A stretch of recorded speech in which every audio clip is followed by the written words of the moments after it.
You spend hundreds of dollars on an action camera and think that the Pro version will turn you into a professional videographer. Don't rush to get your wallet out. Today, I'm going to tell you the whole truth about the GoPro Mission 1 and Mission 1 Pro. Do you really need to pay an extra $100? Or is GoPro once again trying to sell us thin air disguised as innovation?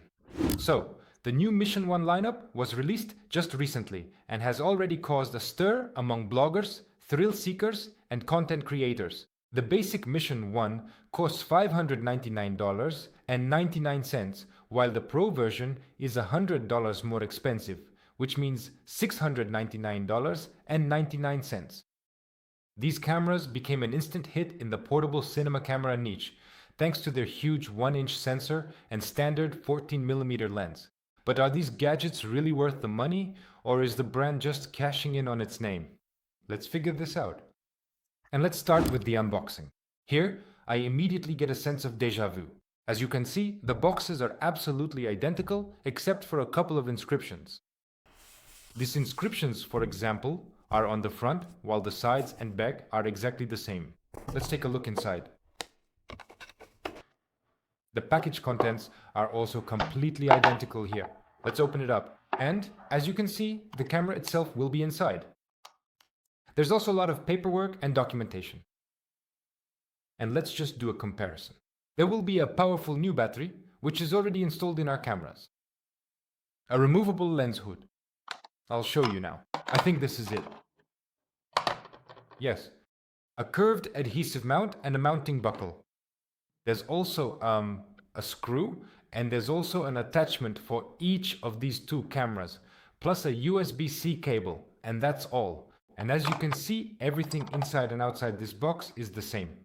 And one plus or minus that I can point out, a minus for GoPro, because GoPro is a big brand, and they didn't even include any exclusive case in the Pro version. The kit is pretty basic for this price, but at least thanks for the new Enduro 2 battery. And another plus for the standard camera is that for this price, we get the same thing as in the Pro version. So it's both a plus and a minus. But let's move on to the exterior. If you put them side by side, you won't be able to tell them apart. The dimensions are the same, 80.1 by 52.1 millimeters, and the actual weight is 207 grams. Both cameras have impressive waterproofing up to 20 meters without any underwater cases and universal mounting options. These include clips, a 1/4 inch thread, and a magnetic lock. The display here is also exactly the same. On the front, there is a full 4-inch screen for selfie framing, and on the back, a bright 2.59-inch touch OLED. The screen is pleasant, but under sunlight, I still wish it were a bit brighter. Here, it's a tie. Neither has an advantage. Now, let's move on to the most important part, shooting. Both have a 1-inch sensor, an f2.8 aperture, and a lens with a focal length ranging from 15 to 27 millimeters. But what about the capabilities? Well, for example, the basic version of the Mission 1 can shoot in 8K, but only at 30 frames per second. It records 4K up to 120 FPS and 1080p up to 240 FPS. But the Mission 1 Pro delivers 8K at 60 FPS, 4K up to 240 FPS, and compresses 1080 frames all the way up to 480 FPS. What's more, the Pro version has a burst slow-mo mode, an insane 260 frames per second, which means 32 times slow motion for 10 seconds. Plus, the Pro version offers true 8K open gate in a 4:3 format for convenient cropping to vertical or horizontal video, as well as advanced special modes like Vlog, subject tracking for automatic object tracking, and an underwater dive mode. The basic version either doesn't have these features at all, or their capabilities are simply limited.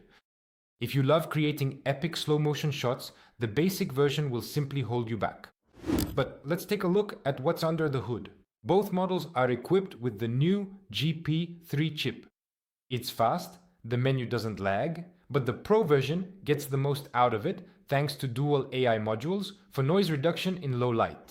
What about the battery? Here, an Enduro 2 battery with a capacity of 2150 mAh is installed. Both cameras last up to 3 hours in 4K at 30 FPS and up to 5 hours in 1080. Charging is fast, up to 80% in just 20 minutes. But be prepared, under maximum load at 8K 60 FPS, the Pro version heats up noticeably. You can't cheat physics. I want to say a few words about the sound separately. Both have 4 microphones, but the Pro version is a real gift for sound engineers. It supports recording in 32-bit float audio. What does that mean in simple terms? You can shout directly into the microphone or whisper. In post-production, during editing, or whenever you want to process it, you can restore the sound without overloads or distortion. In the regular Mission 1, the sound is good, but it's limited to the standard 24-bit PCM. So what's the real difference, and who are these cameras for? The basic GoPro Mission 1 for $600 is suitable for extreme sports enthusiasts, travelers, and those who simply need high-quality, reliable footage with a 1-inch sensor, awesome 8K time-lapse, and stunning slow motion in 4K at 120 FPS. But the GoPro Mission 1 Pro for $700 is a tool for mobile filmmakers and bloggers. The $100 difference gives you 8K at 60 FPS, slow motion up to 32 times, 32-bit float audio, open gate mode, and AI tracking. My honest verdict, this time GoPro did a good job, but they cleverly split the lineup. If you don't do professional color grading in Vlog 2 and you don't need super slow motion at 90 or rather 960 frames per second, there's no point in paying an extra $100 for the Pro version. The basic Mission 1 covers 95% of the needs of the average user. But if you make a living from videography, those $100 for the Pro version will pay off with your very first project thanks to the 32-bit float audio and open gate mode. And which one would you choose? Write your answer in the comments. Like the video and subscribe to our YouTube channel. See you next time. Bye.